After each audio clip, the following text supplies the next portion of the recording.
Welcome to Unlikely Intersections, the podcast where intent, impact, and inquiry inspire our conversations.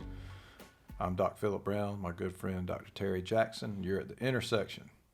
Fascinating thing about intersections, we all go through many of them every day, and the way we navigate them determines the trajectory of our day and our life.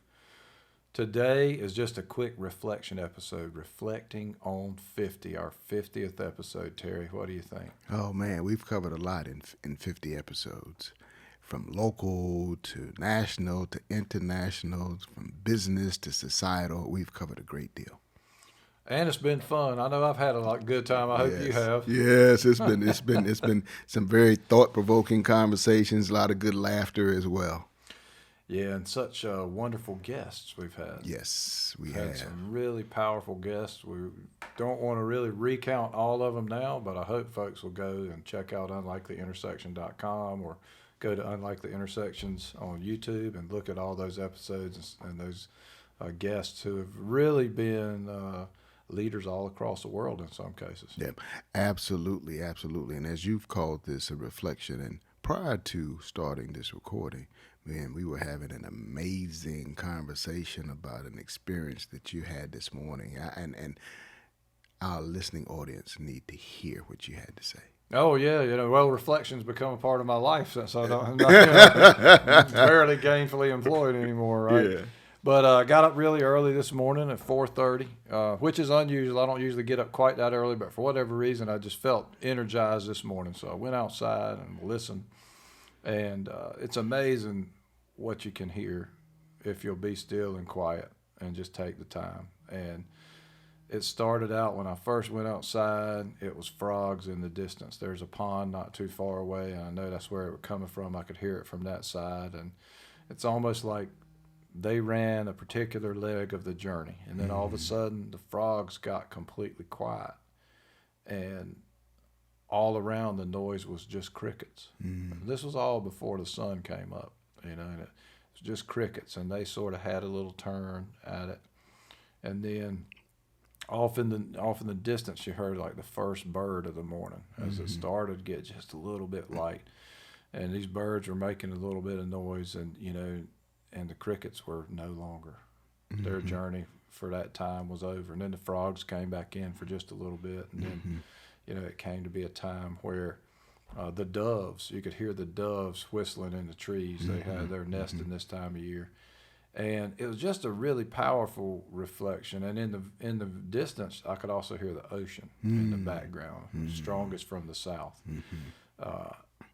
And as I was sitting there taking in all of that, it was just indicative, really, of how small any one person is, because it's all this, everything from the ocean to all these different animals singing a symphony of music, basically. And I realized, where are the owls? A lot of time this time of year, just as the sun comes up or a little bit before, you really hear the owls a lot. But it was a really foggy morning, and I wondered if maybe it was just the fog that had them, where they weren't as active and weren't making any noise this morning or what have you. But I mean, I'll have to study it and figure it out. But it was such a great and energizing way to start the morning, to just kind of be in tune with a rhythm of nature. Yes. And without actively taking the time to pay attention to it, it's easy to miss. There's so many people who never have that kind of experience because maybe they live in an inner city somewhere, right? And so all they hear are the cars, they hear the sirens, right? They hear the bustle of the people who may be moving early, but they don't get to really experience what nature actually is. What I liked about what you said earlier, and I think this is before we began recording, you said the morning was waking itself up. And so every morning you got Mother Nature going through her symphony, if you will, and you noticed that the owls were missing. And when I think about the roles and the responsibilities of what all of those animals was doing, you begin to think about organizational culture at the same time. When we can tell something is missing in the culture, because when the owls are not there, the rhythm and the music is not the same. And like you said, you have to study it, to study, just like studying people, to find out what's missing in this culture. And it's interesting that it occurred to me that particular way because I've always found personally that one of the hardest things to detect is what's missing. For me, and for a lot of people, it's easier to see something that's wrong, that's an act, than to see something that's an omission. And so I was, it just struck me as interest. That was another piece of it that struck me as interesting. Is that, hey, I noticed that was missing. You know, and I realized that I noticed that it was missing because I know that that's a sort of a weaker point of my typical power of observation. Yeah. And I mean, you know, reflection is extremely powerful, especially if you get in that quiet place, right? Where you can hear, as in nature, all the animals, but when you're doing it in the quiet place as an individual, you begin to hear you talk to you, and you begin to hear what you're saying to yourself. You know, that mental chatter that is constant, right? And it gives you the ability not only to reflect on where you've been, what you've done, but also take a look into the future around how you begin to vision what you want to accomplish. Yeah, and I'm reading a book right now called Creative Visualization, and it's really powerful. It does start with the whole concept of just being. You have to sort of sit with who you are, and we really have three dimensions. There's being, there's doing, and there's having. And we have a somewhat of an obsession with doing and having in our society. Other more developed societies, and certainly people that we might consider more enlightened, you know, try to make sure they have that balance, and that the being piece is really important, because we tell ourselves all kinds of things, and many times determine what our day is going to be like before we ever leave the house, because there's this series of things that we've told ourselves that we may or may not even be aware of, but they really govern what we subsequently see, unless we check ourselves up enough to have intention around what we're looking for, which is where the visualization part obviously comes in. You know, is that, you know, I would like to see myself already doing this, and I see that, and I have to have some belief that it's actually already happening, and that particular role or responsibility or that piece of the journey or something better is on its way to me. And it's amazing how often you end up finding something really cool that way. It's like the basketball player who's at the free throw line who doesn't shoot the free throw well. And so as a part of the practice routine, part of the practice routine begins with the visualization of making the shot, right? You make the shot, you see it going in with your eyes closed, right?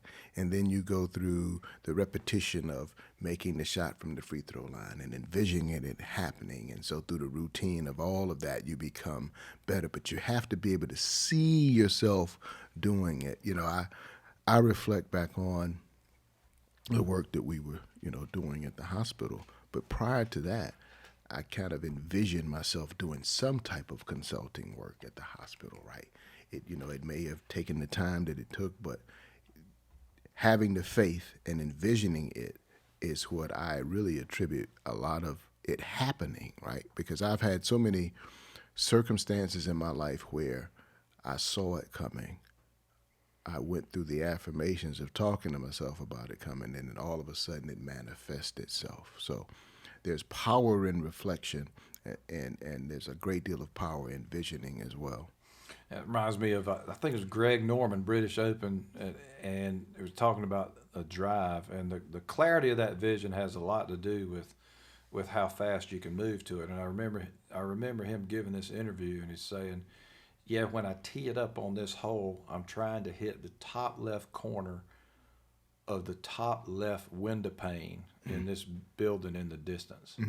And he really, you know, which is hundreds of yards away, and he's, you know, swinging with all he's got to try to make the ball go straight in line with that. And, he has a great tournament, and I think he won that particular Open. But that clarity of the vision a lot of times only comes from being really still and quiet. And we're not good at it by nature. It's a cultivated practice, usually. I would say that most people can't sit 15 minutes in a dark room without any sound and be comfortable with themselves sitting there. I remember reading a book, it had to be The Master Key. And The Master Key, this was probably the early 2000s. And part of the practice as you went from chapter to chapter, because every week there was a new chapter that was sent to you via email. In one of the earlier chapters, part of the challenge was to sit down in a room for 15 minutes with nothing, and then graduate over that week from 15 minutes to 30 minutes to 1 hour.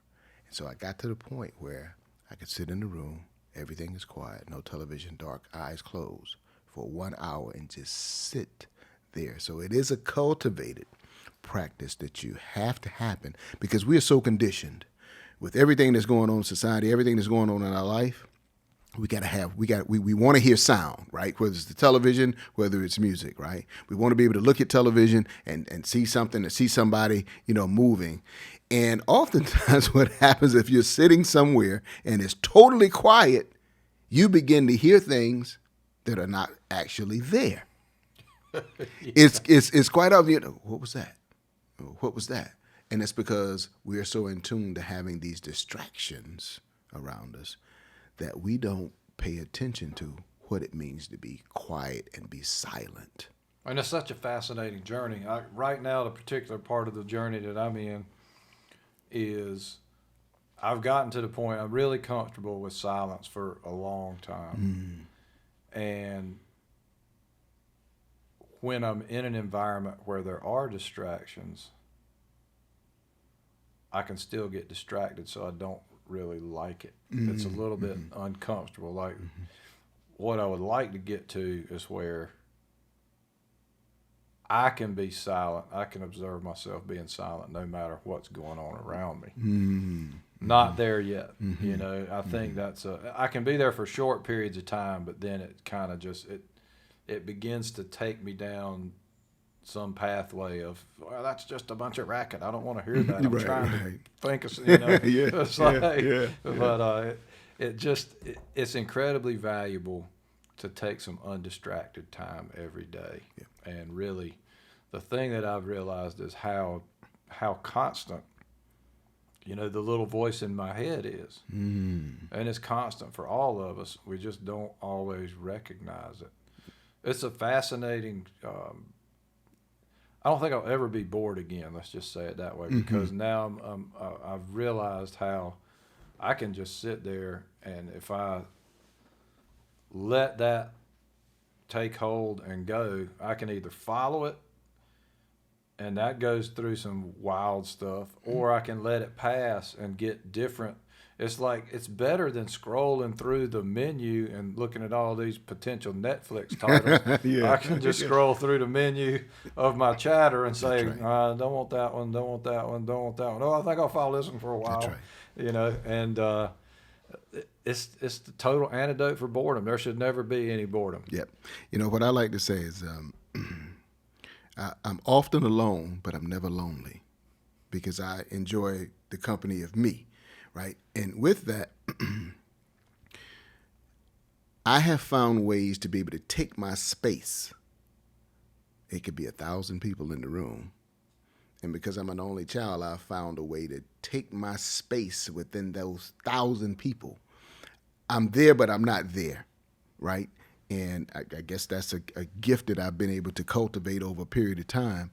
But I'm like, I'm uncomfortable in the place, and so I look around and I'm like, okay, well, I'm just gonna take my space, and I'm here, but I'm here. Maybe I really don't want to be there, but I'm here, and so I take my space for a period of time right there in that room.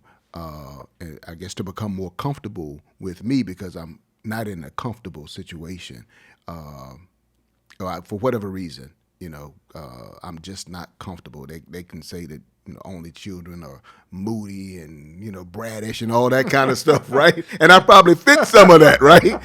But I can take my space. I can I take pride in being able to take my space wherever I am. Yeah, that's a real talent, and I have also used that personally a lot of times. If I have sensed myself escalating into emotions that I don't really want to be in at that time, I can take that and de-escalate myself in the moment a lot of times, and that's really important. This book, Creative Visualization, that I'm doing right now, has a great exercise for that, and basically it talks about creating your sanctuary. And that's the concept, right, is you're going to create this space for yourself, but it goes so far as to say, envision yourself sitting in a place, maybe it's on the beach, maybe it's in a comfortable room that you like, maybe it's looking out over a mountain or whatever it is, and go so far as to, decorate the space around you however you want to, even put people there if you want to, however you want it. And then when you have your quiet time and do your meditative work, be in that space. That's right. And realize that you can call yourself into that space at any time, which is exactly what it sounds like you do. Yep, exactly. And that for me is, I do that early morning, and that for me is my reflection, and it's also the visioning, right? And so I'm sitting there, and I may be going through things in my head, or I even grab my laptop and I'll sometimes put on some frequency from YouTube, right? And I'm listening to this frequency as I'm sitting there and I'm still, and all of a sudden I go off into a deep, deep, deep sleep, right? And I'm like, wow. Sometimes the sleep is so deep when I wake up, I'm tired, and I don't recall anything. But then there are other times in the morning where it's just me sitting there and it's just pure quiet. And that's exactly what I want. No lights, nothing. And it allows me to reflect, kind of plan for the day, if you will. But that time is extremely important to me. And I try my best to make sure that I get that time in every morning. Yeah, so healthy. Yeah. Lots of good studies about what that means for your overall health. Yeah. Equivalent to exercise, equivalent to other good health behaviors, diet, and things like that. The interesting thing I've noticed, it is so difficult to find darkness anymore. We've got the ambient light outside.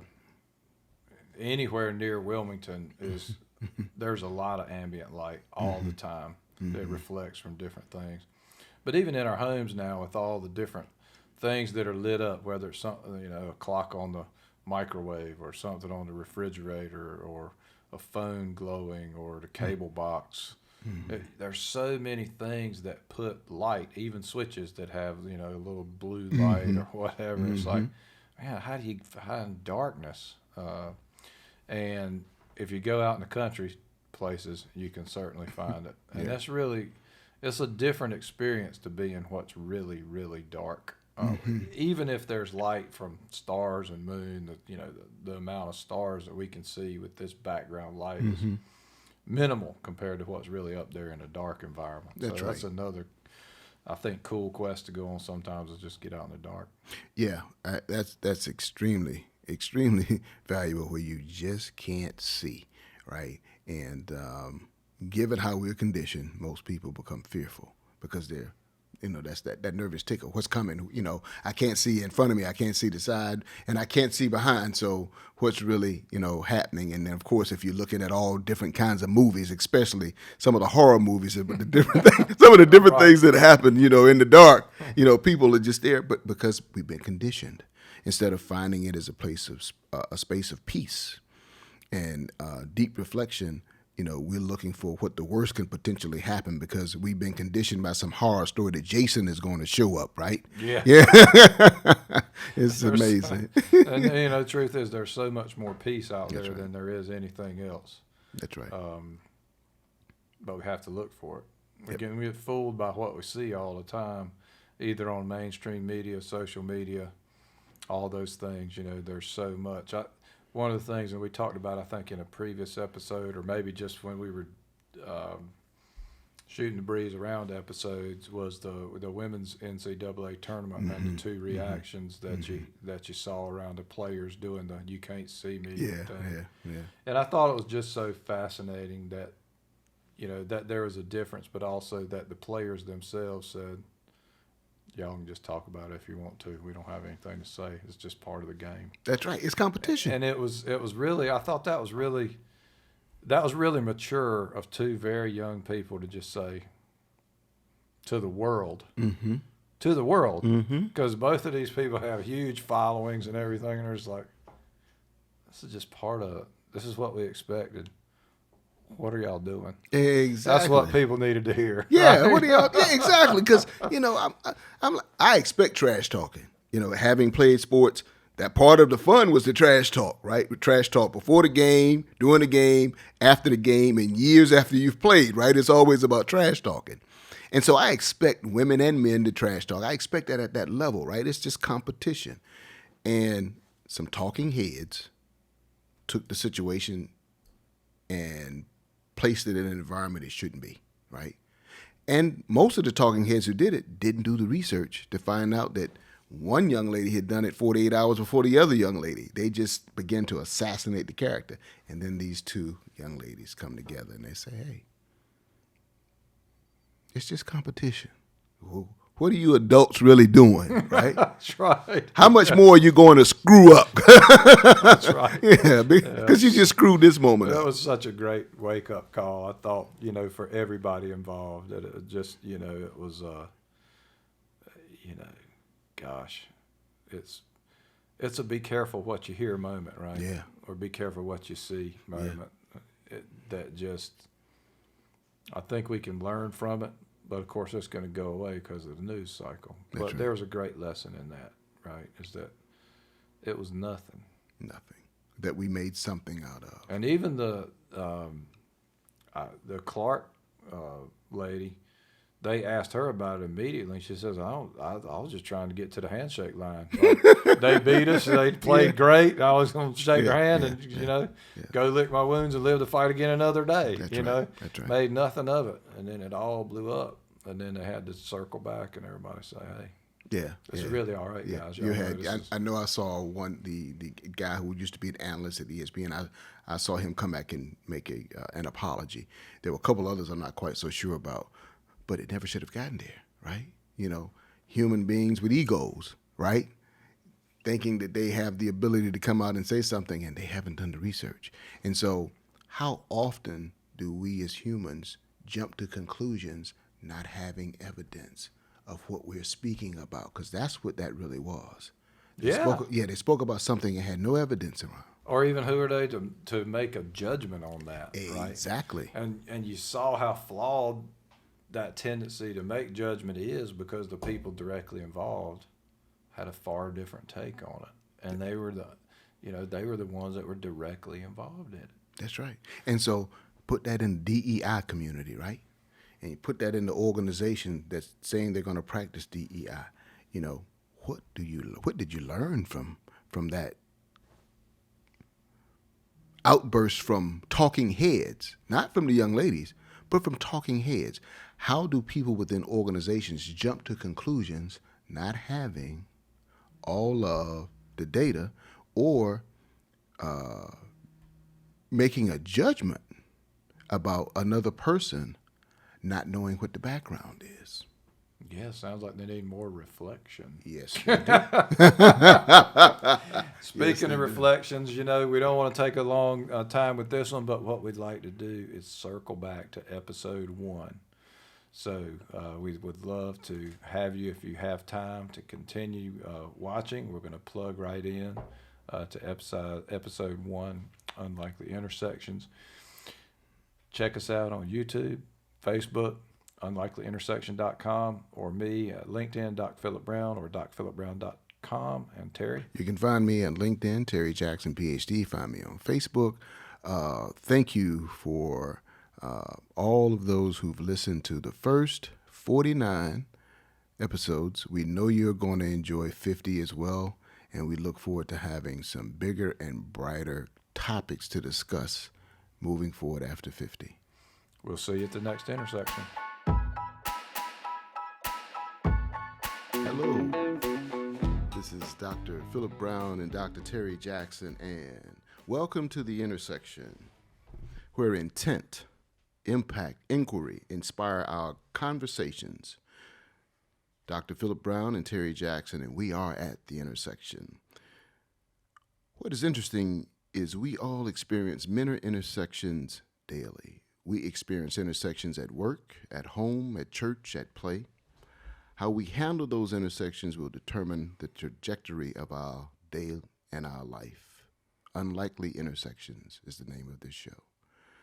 How are you today, Dr. Brown? Never better, never better. And I was just thinking about the unlikeliest intersection that we've had in 500 years, was the 500-year storm, which was Florence, which was also our unlikely intersection as two native Wilmingtonians who met really doing relief in the aftermath of Florence.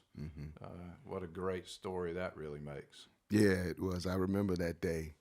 A great story over chicken, right? Absolutely. A lot of them are. Yes. We were out helping a friend, mutual friend, as he was feeding those who unfortunately didn't have food as a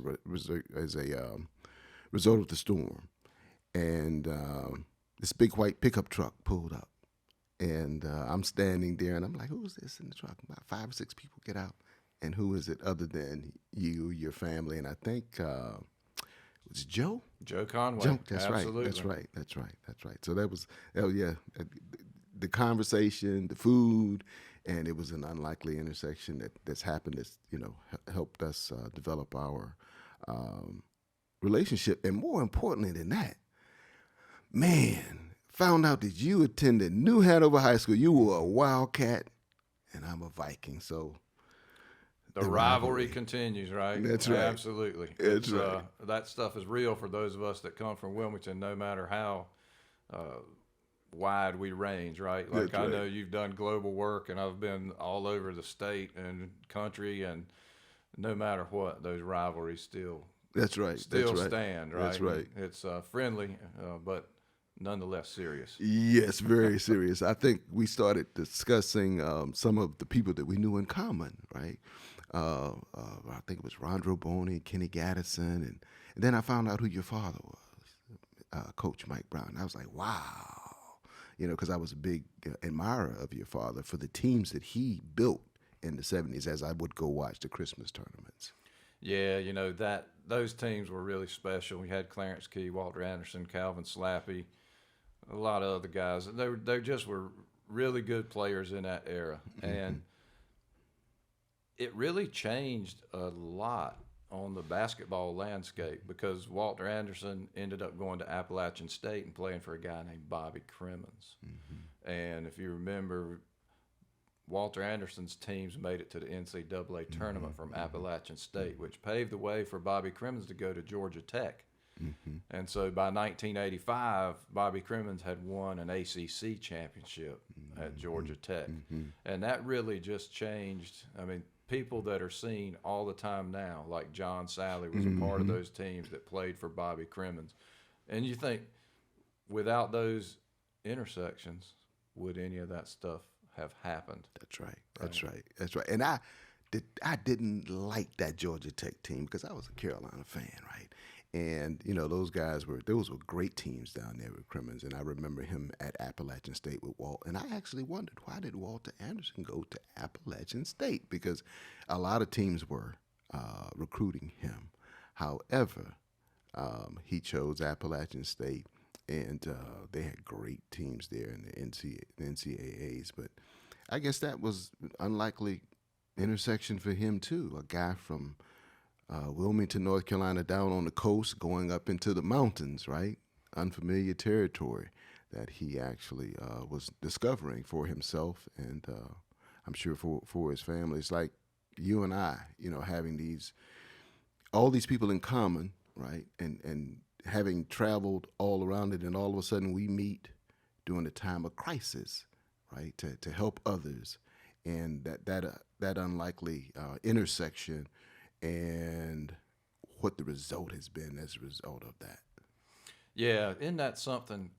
A lot of the tightest bonds are always formed around difficult situations, right? And Florence, I think for our area, really for all the Carolinas, was one of the most difficult times in recent memory because the destruction was incredible. And I know we had at the hospital we had about 10% of our entire employee base that was facing severe damage of their homes. You know, it's interesting because around that time I was in a little bit of panic, and I'll tell you why. I was scheduled to do a 2-hour training for some managers and leaders at McDonald's that was virtual, but we were without power for 3 days. So I traveled the city, again, unlikely intersections, right? And I came across a coffee house that had an upstairs office in which they had power and they had internet. And so I did the 2-hour training upstairs in the coffee house, right? But that just goes to show how every day we come across these unlikely intersections, right? And it's truly, truly amazing.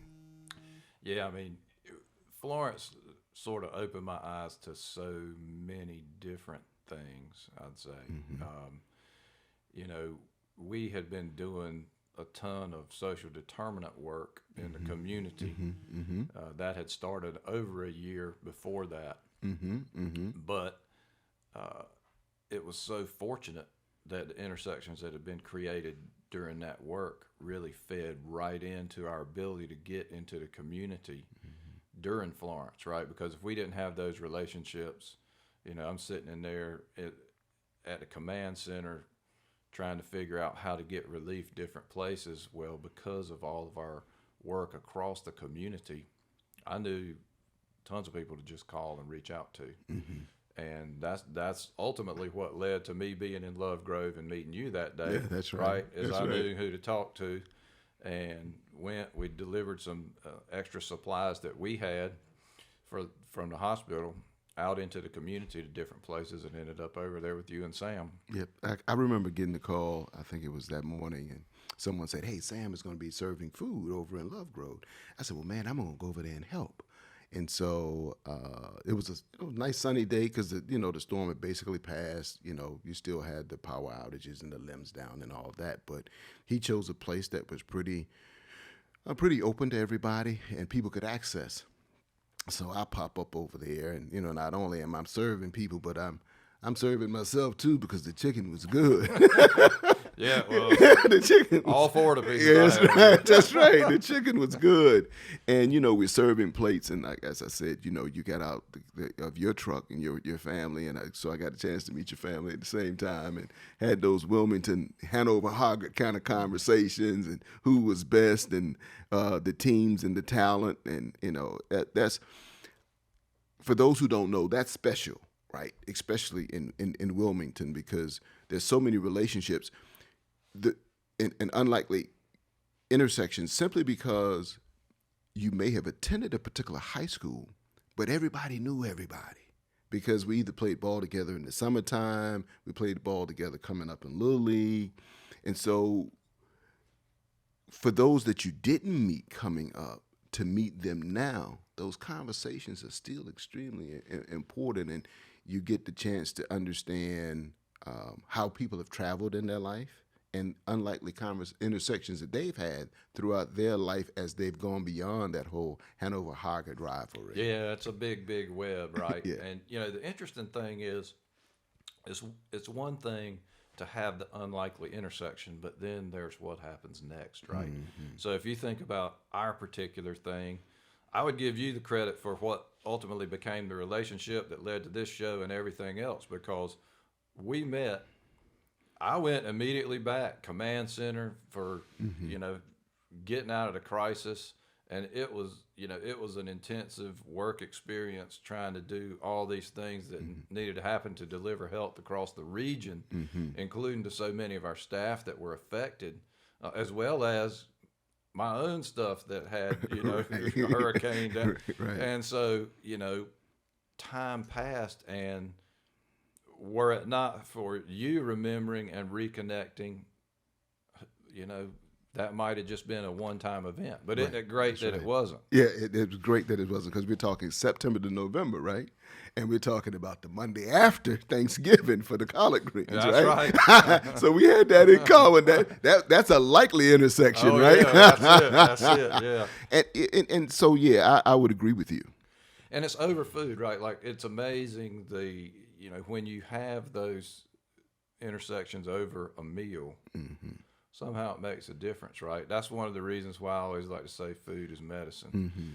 It's not just that healthy food is good for you and all these kind of things that we can talk about another time. It's because a lot of the fabric of our society is built around getting together, sharing a meal, fellowship, and all that kind of thing, right? And so that really sets you in a different place, right? Because one of the things I think you and I share in common, because I remember that you said it, and as soon as you said it during that meal, I was like, absolutely, that's how I am too. You say, I trust up front. Yes, Right? yes. And so here we're two people that have met. We're meeting for the second time in our lives, middle-aged dudes, over a meal, really don't know each other. Right, that's right. Got some commonalities, but we trusted up front enough to have meaningful conversation. And that led to some pretty important things that have happened in this town and beyond. Yeah, I would already, just in a really short time. I would agree with you 100%. I just don't like to go through the mental calisthenics of it. Can I trust this guy? Can I trust this person, right? Let me go ahead and trust up front. As I say, I give you an A, you earn an F, right? And that's how I believe in relationships. And I think we have to do that and have to think more like that as humans, right? As we're going to accomplish more in life and get more done. Absolutely. It kind of reminds me of a little foreshadowing. I got a book that's going to be coming out early next year. And the acronym behind it is TELL ME, right? First thing is trust. T is for trust, right? E is for empathy. L is for listening.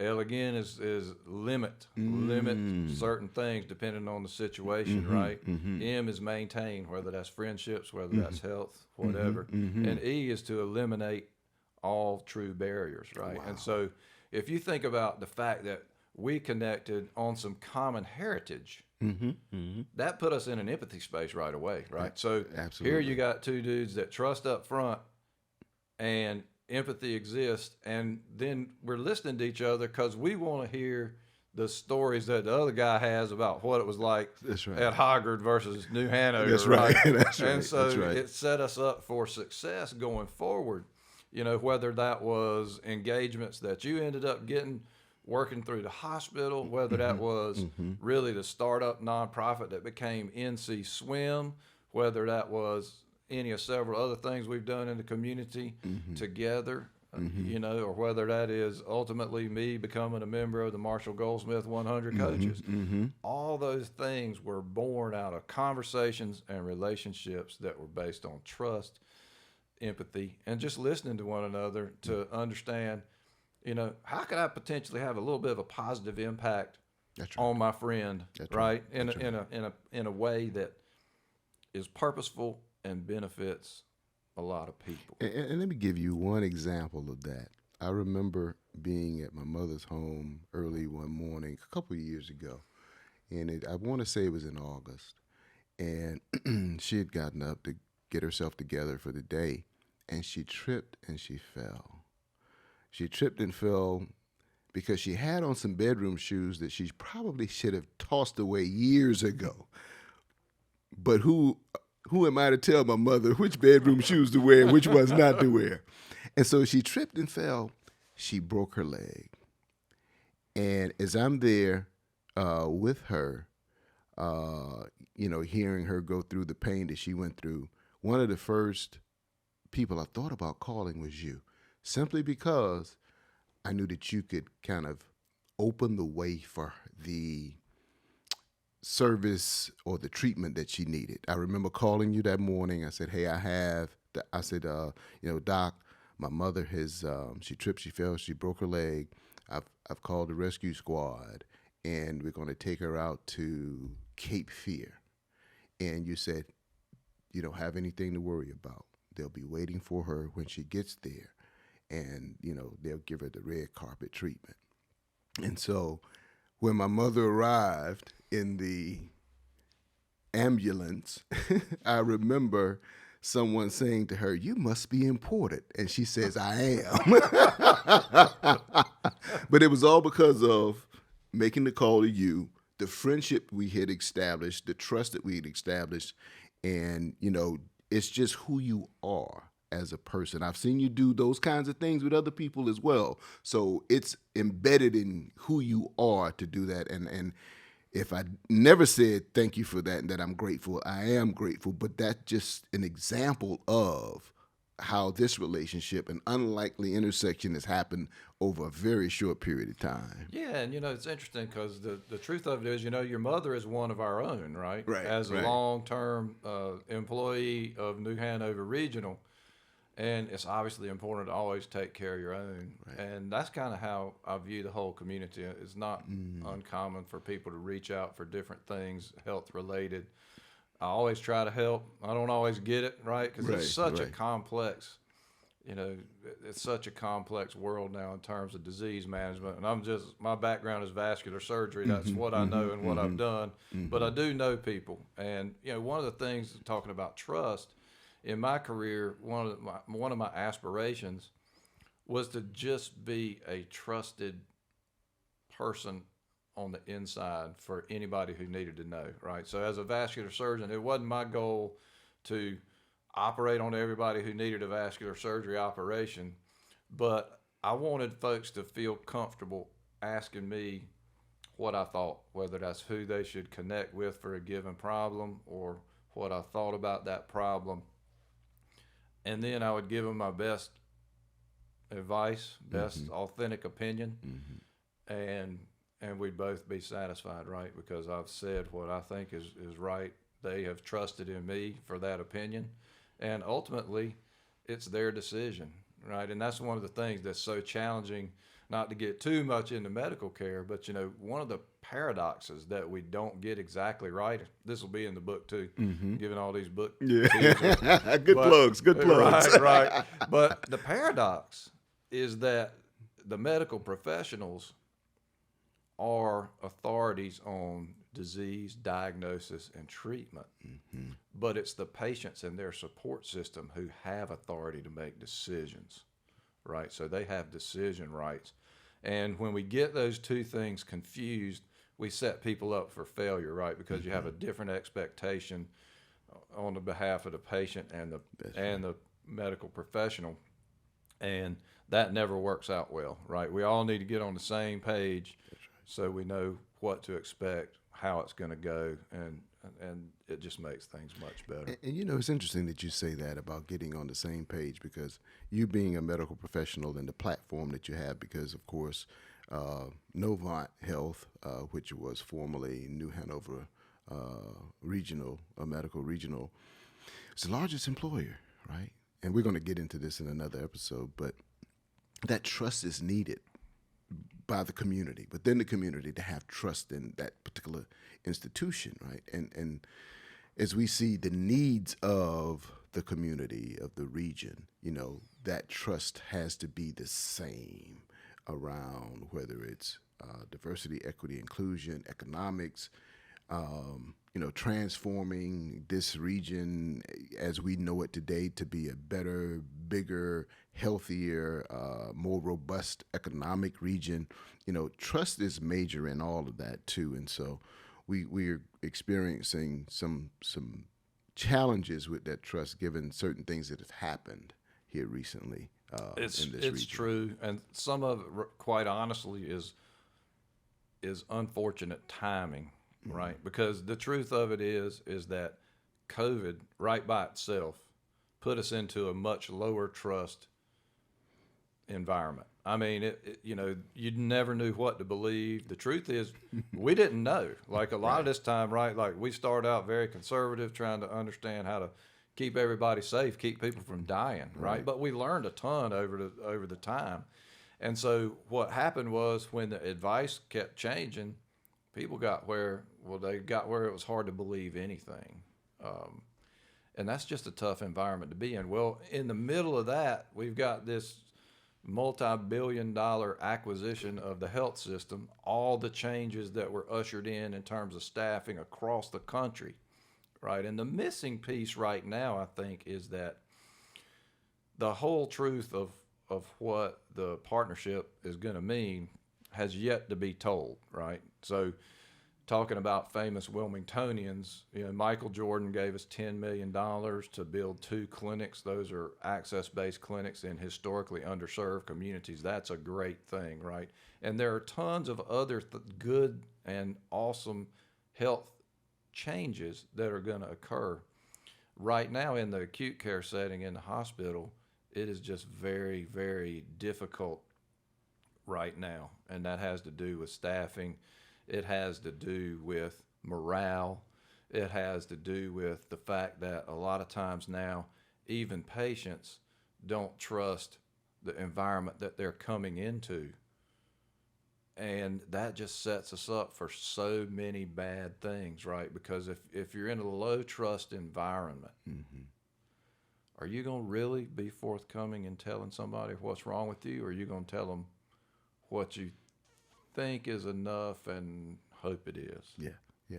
That is a dilemma that we face. And, the pandemic exposed a great deal, right? It exposed how fragile we are as human beings. It exposed how fragile our systems are, to include healthcare. We can take a look at logistics, right, and all that's going on. You walk into the grocery stores today, whether it's here in Wilmington or whether it's in Los Angeles, and guess what? Some of the shelves are bare, right, because of with the pandemic.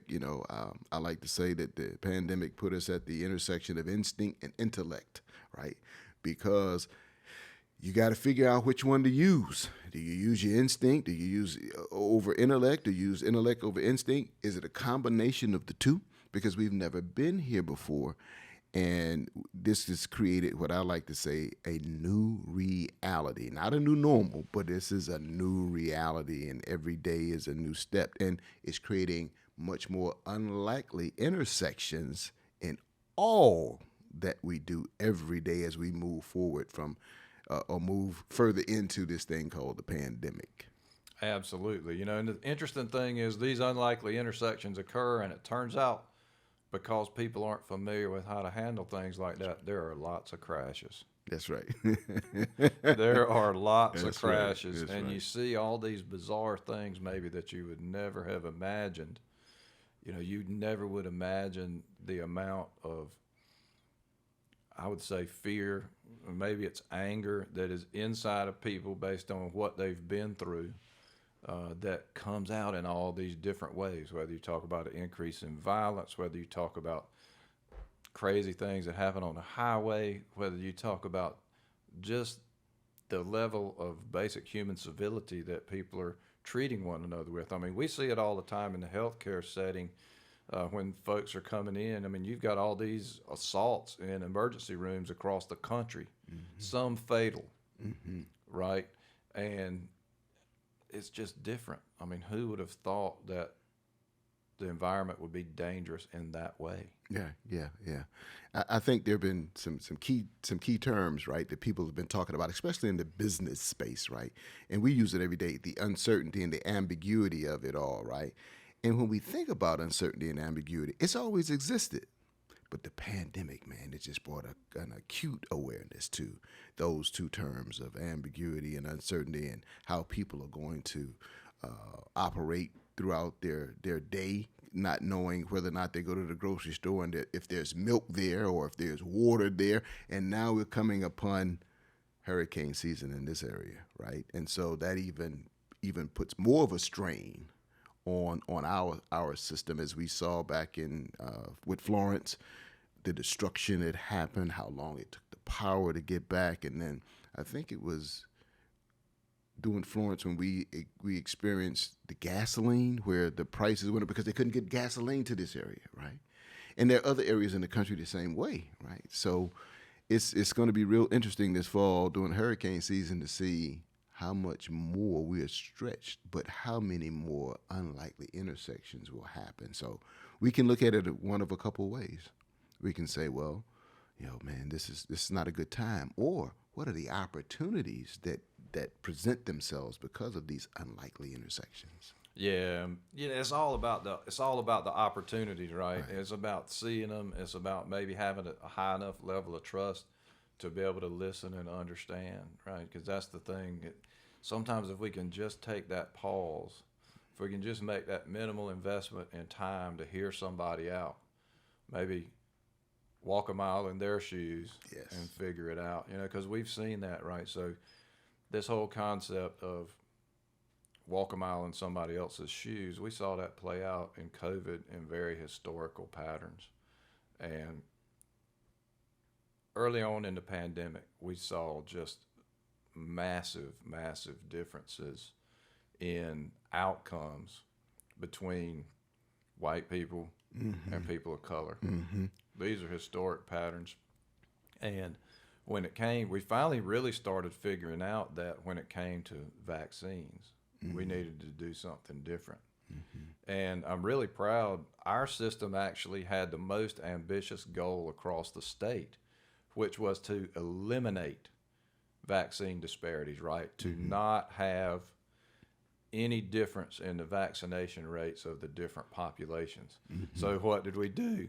We connected with folks in different ways, unlikely intersections, have vaccine events in churches, have outreach into different communities, specific to how those folks can access the health system, right? Maybe it wasn't the standard hours.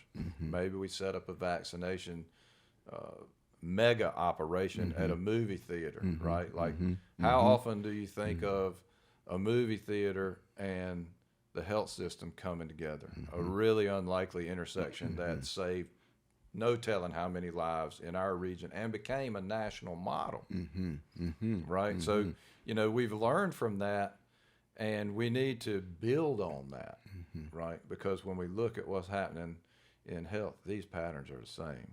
They've been the same for generations and generations. And we've got this new threat. You and I were talking earlier today. Artificial intelligence can either really help us, or it can cement these patterns in place for generations to come. That's right. And we're going to get more in depth in that conversation around AI, in the future episodes, as you talk about destination health, and what your vision is for health into 2030. Absolutely. Yeah, that and even though it's a regional vision, it's a North Carolina vision, it should be destination health across the country, right? Because everyone should be looking toward health equity, right? Because it's more inclusive than just mental, physical, and spiritual health. We're talking economic health as well, right? And so I can't wait to hear more about that, when we have that episode. Yeah, and Terry, the thing is that health would translate that way, right? Like, if you take how we're even looking at it now, between February of this year and May, we scaled our measurement apparatus from 7 or 8 southeastern North Carolina counties to 100 North Carolina counties. And this same technology could be across the country. But see, we got to understand that, again, in the wake of the pandemic, there is no reason to think that we will ever go back to the levels of staffing that we formerly expected in the acute care setting. So we have to do things much differently.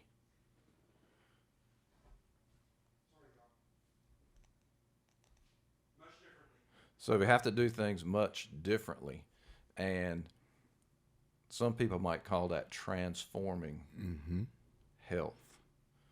I like to say transforming health because I'd like to make the distinction that health and medical care are different things.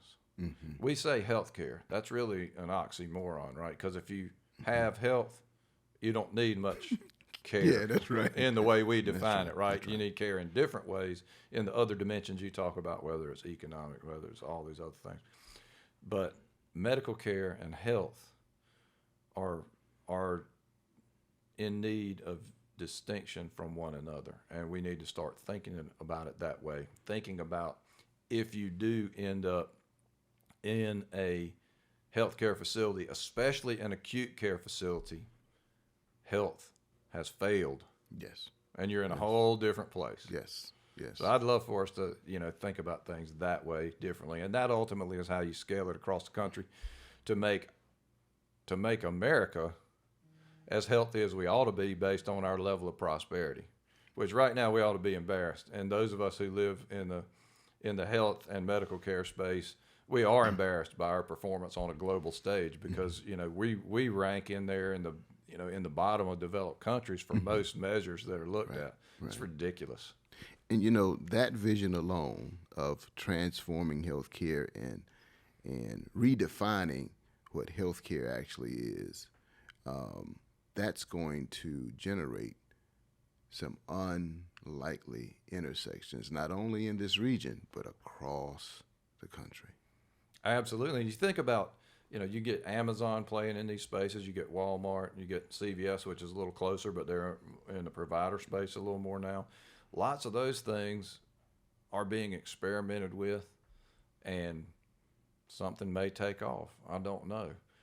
What I do know is that we really have to challenge ourselves to think differently, which for us, I'm an industry insider, right? So I've been on the healthcare delivery side as a surgeon, as a top executive in a health system, and some days I wonder if folks like me don't need to just take a step back, right? And say, it's been done a certain way for so long, we keep getting the same result.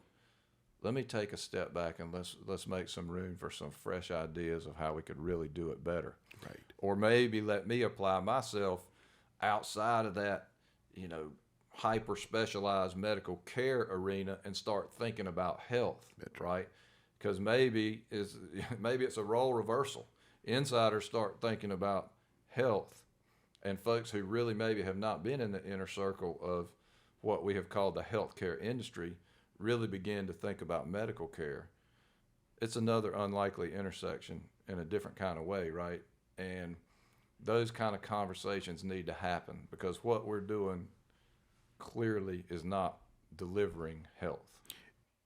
It seems like we're doing pretty good on time. But before we leave, let's talk about one or two additional topics that are important to both you and I, to the region, and actually, when you look at it, it's really important to the country. And that is, you started an organization a couple years ago called NC Swim.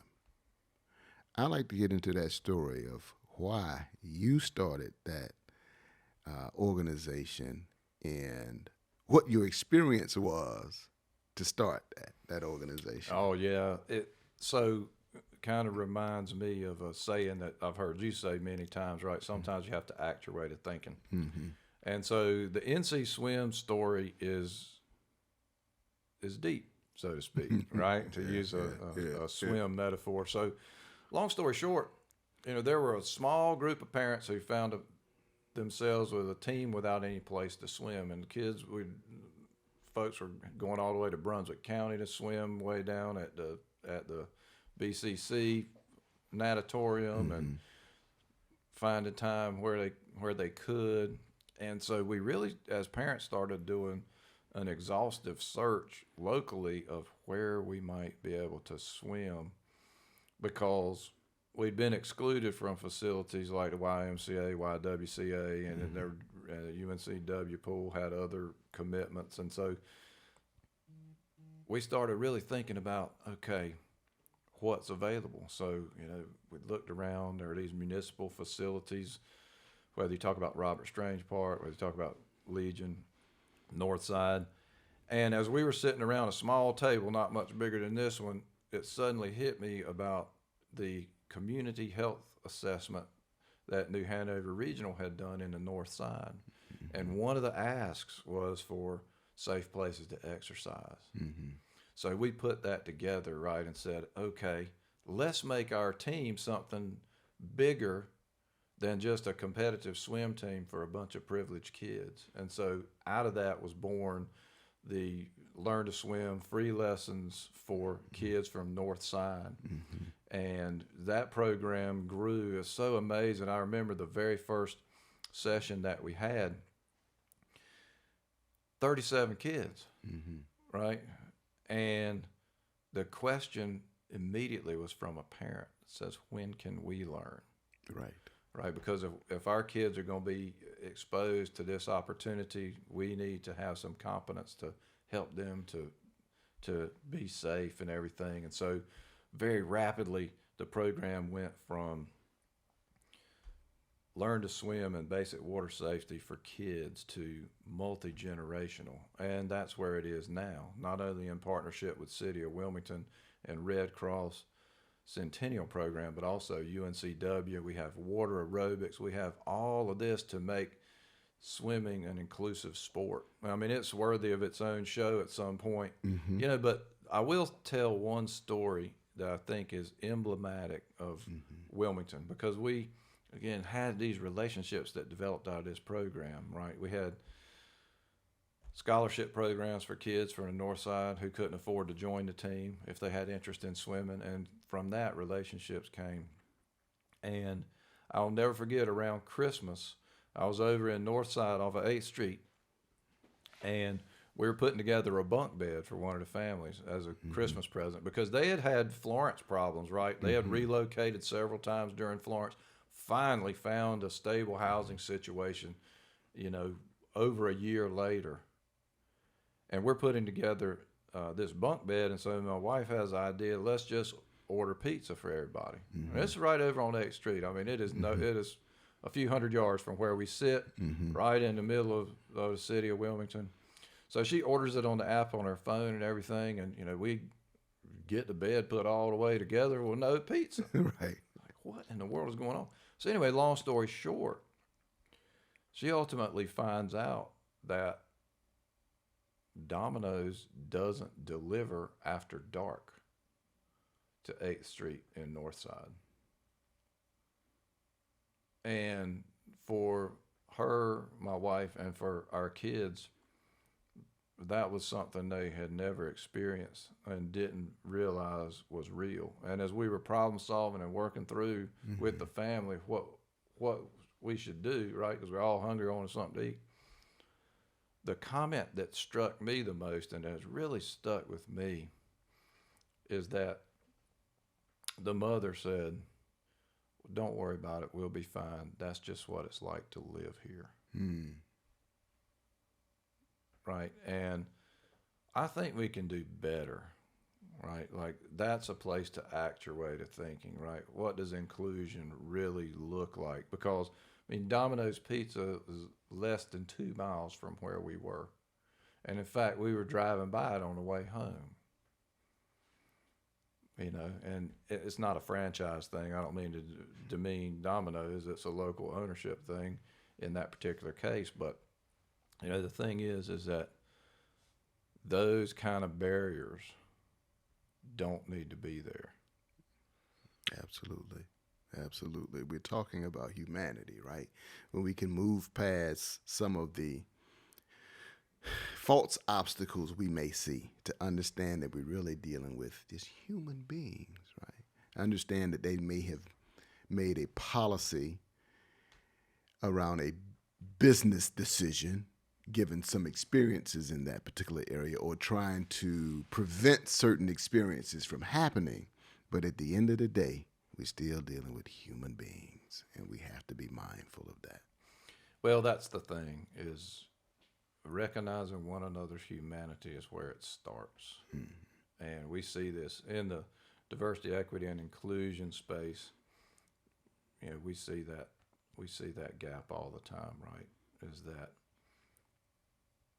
there's no less than, but there sure is a perception of that in many cases, and that just keeps us stuck in the same place. Whether you talk about health, whether you talk about economic prosperity, whether you talk about the history of Wilmington, and problems that have happened over 100 years ago that have set us up for many of the disparities that we see now.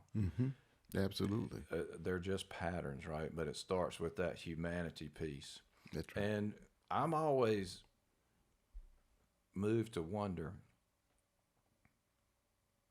why is that, and when does it change, right? Because, like we talked about our experiences coming up, you go through school, you are typically, in our day, it was there.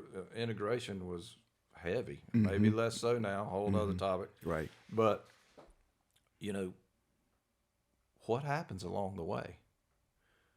Because we are good friends, we're competitors, collegial mostly, and it's bizarre to think that all of a sudden at some future point that collaboration, that teamwork, that belonging Yes. changes. Yeah. It's I often wonder, and because if you'd have told me when I was in junior high and high school that today we would still have some of the issues that we have, I would have told you at that time that you were wrong, because I just visualized a more diverse and inclusive society based upon playing sports and playing ball and how friendly and brotherly we were. I like to use the phrase, we bled together, we sweated together, we cried together on the field, right? That builds a bond to me. And whatever happens where that bond is not as, it doesn't mean as much, that's bothersome to me, right? And so I often ask the question, so what happened? When all of a sudden those bonds, we don't contact each other anymore. We rarely see each other anymore. And you look at society and knowing that we played sports against and we're just not as cohesive as we were. What happens? It's always interesting to me to hear the excuses, because that's all they are, because we've done it before. So why did we get away from it?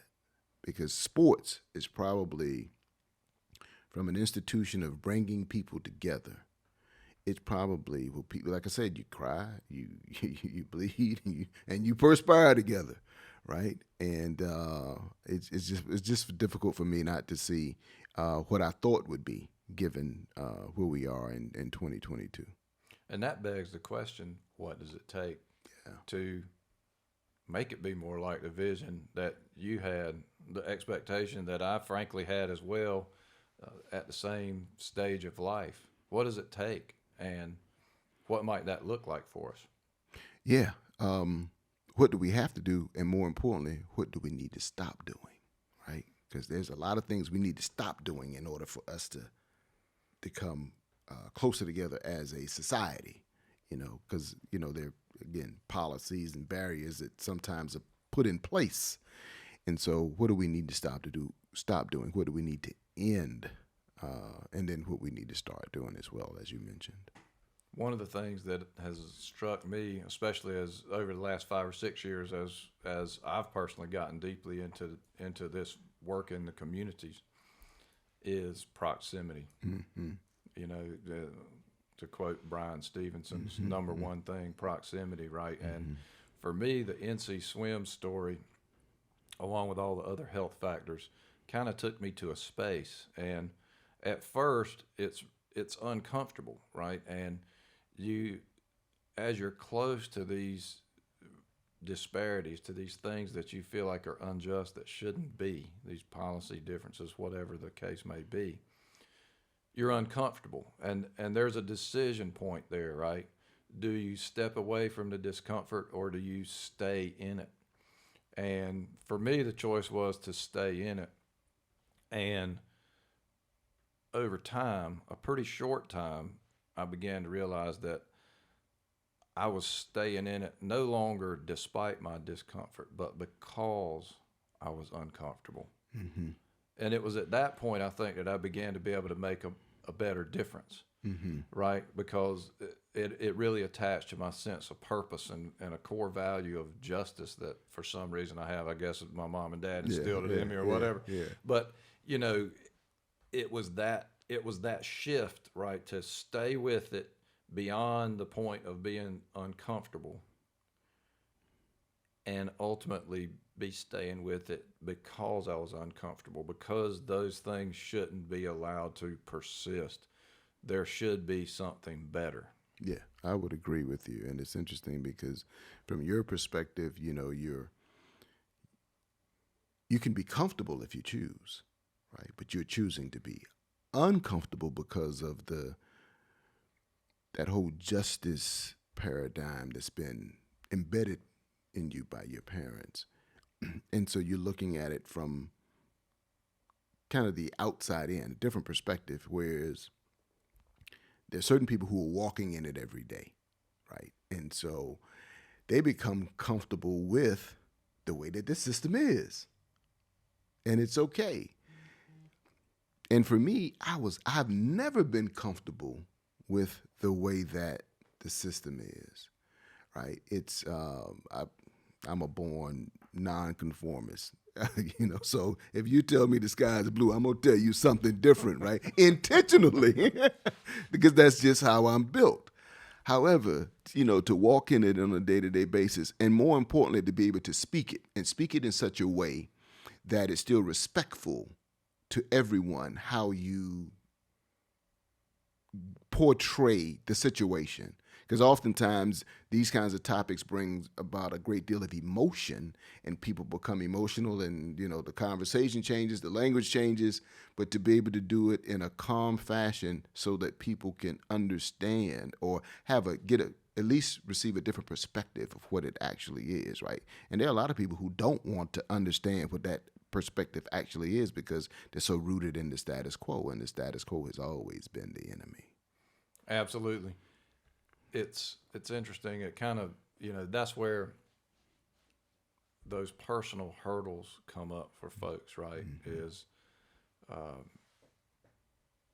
a sense of responsibility to take on change, Mm-hmm. right? And it's paradoxical because a lot of the people who are in a position to make change didn't make the system the way it was necessarily. They've certainly benefited from it. Mm-hmm. Mm-hmm. But it takes a lot of courage to step out and suggest that things need to be done differently. And it tricks a person, I think, a lot of times into a false sense of guilt. Mm-hmm. Mm-hmm. Mm-hmm. And folks they retreat from that more commonly than anything else, Mm-hmm. right? Mm-hmm. Like mm-hmm. I don't harbor any illusion that I caused the current state, Mm-hmm. Mm-hmm. but I'm fully aware that the current state has benefited me, Mm-hmm. and that I own some of the responsibility for taking things more toward the ideal, Mm-hmm. right? Mm-hmm. Absolutely. And if a lot of people do that, we can get places. That's right. That's right. That's right. That's right. It's just amazing, you know, sometimes to step into certain spaces and just to hear the conversation, right? But conversation is what's needed, right? With I'm not gonna say without the emotion, but to minimize the emotion so that you have more understanding or seek more understanding around another human being's plight. Right, because that's what it should be. I'm trying to understand another human being and what their experiences are, because their experiences make them who they are, and that's all I want to know. That's all I want to. What do you tell me about your experiences? Your experience. It's like I talk to you and I say, well, Doc, man, you have a different perspective around leadership because having been a surgeon, you've had life and death right at your hands, and so from a leader's perspective, there are very few leaders who have that perspective. And so, you know, most leadership decisions are not around life and death. You know, they're around something else, and people are going to live on and move on to the next day. But though your experiences, you know, life and death experiences. I just referenced you the other day. I was talking to a group of people, and we were talking about diversity, equity, and inclusion, and you know how people see people differently. And I said, well, I have a friend who was a surgeon, and guess what? He told me when he cut them open, everybody looked the same. That's right. That's right. There is an illusion that the business decisions are not life and death. Because if you look at what's happening in this country, I would submit to you that in many cases they are. And we can just look at the disparities in life outcomes to see who the casualties are, right? And the thing is that is difficult for people to see.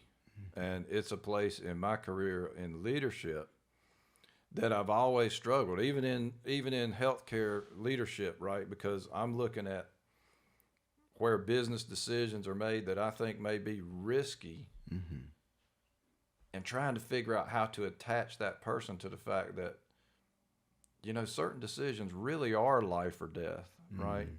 Do you have things a certain way that sets up the safest environment? Do you have, you know, the right equipment? Have you invested at the right pace? And a lot of people in healthcare actually are coming around to getting that, but it's hard, you know, because the truth of it is it feels safer to be able to use 3 words that say it's just business. That feels safer, right? Because it's not personal to me. But if you're the surgeon, your business is personal, right? And yes, when you cut them open, they all look the same. And yes, in a lot of specialties like mine, there come points in time where you understand that if you can't solve a problem with your team in the room, then the patient may not make it out alive. Right. And it is a different emotion that gets evoked in that setting, and it makes it seem high stakes relative to some of the business decisions in healthcare. But I would say that the main difference is actually scale. Okay. Right? Because in that room, I'm talking about what happens to one person. Those business decisions are scaled across the whole population that's served in a given situation. And so we really, I mean, I say that to indicate we do take great care with those decisions. We don't always get them right. And we have to really scrutinize our data, our outcomes, and our impact, right? Because you're not trying to do harmful things, right? But sometimes your intention may have flaws that you don't discover until later. So we have to not measure intention. We have to measure impact. What actually happened. And we have to do it faster cycle than we often have to understand, so we can adjust more quickly. Yeah. That sounds like that whole agility concept, right? When they're developing software, right? It's an iterative process, right? You get to a certain phase, you review, and you want to review fast, so that you continue to process, so you continue to develop, right? And that you, at the end of that development, you got it right. So what you're talking about in surgery is, hey, we got a team in here. We got to meet whatever these obstacles are in such a fashion, hopefully, that the patient makes it out alive. That's right. Yeah. That's makes right. it out alive. Right. And then this whole transition to health as opposed to medical care Yes. is, how do you make that easier? How do you do things that don't get you into the risky situation health-wise in the first place? That's our current state, right? Like, how do we move in that direction? You know, I think I once heard someone say our best thoughts have us where we are today, right? So you need to have those unlikely intersections with different people and different experiences that enables different perspective and different ways of thought, right? So with that, I think this unlikely intersection will be one that is extremely profitable and fruitful for the region as well as for the country. And I think that really sets us up to a good place to finish this one up. What a great conversation! Yes. Like a lot of times, you always make me think, Terry. And I look forward to further conversations where we really talk about this concept of health, how we get there, and I bet you we come up with some really good questions. Yep, I look forward to the following episodes as well, and going deeper into some of these topics that we kind of touched on today, because I think it's going to be helpful for not only the region, but the country, and it will cause further conversation to happen and hopefully some more unlikely intersections. To get a little bit more information on this, I'd love to invite our listeners to come to unlikelyintersections.com. Track me down on LinkedIn at Doc Philip Brown, and you are? And you can track me down on LinkedIn, Terry Jackson, PhD, as well. And so we look forward to your responses, to your questions, to having further conversation with you about all of the topics that we've discussed today. Have a great day. We'll see you on the next episode.